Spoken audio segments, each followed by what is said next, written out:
En el ámbito europeo, dos han sido las variables fundamentales a tener en cuenta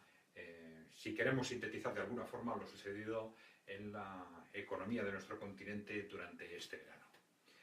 La primera de ellas ha sido digamos, el giro en las políticas del Banco Central Europeo a través de del anuncio de una nueva operación expansiva.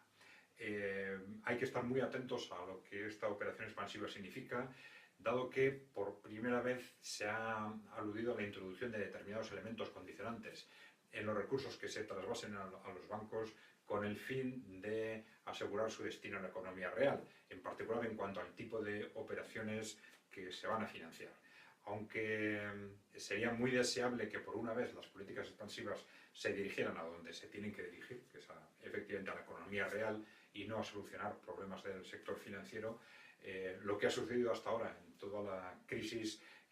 debe por lo menos mantenernos escépticos y a la espera de ver qué es lo que sucede, teniendo en cuenta los enormes intereses que existen detrás de estas decisiones del Banco Central Europeo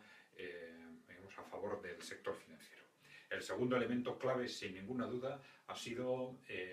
la guerra comercial con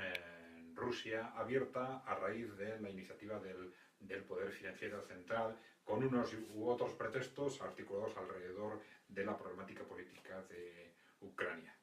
Bien porque se iniciaba un conflicto, bien porque ese conflicto terminaba, siempre ha habido aparentes razones que en realidad no eran más que pretextos para iniciar una estrategia de aislamiento comercial de Rusia a la que, digamos, se quiere poner en marcha en paralelo a otra estrategia de acercamiento comercial a Estados Unidos. Esto ha representado, el inicio de esta política ha representado desde luego un problema para Rusia, pero está representando un problema mucho más serio para la recuperación europea en países claves como Francia, Italia o Alemania. Vamos a esperar a ver qué pasa en los próximos meses. Parece que hay elementos que pueden indicar que la crisis en Ucrania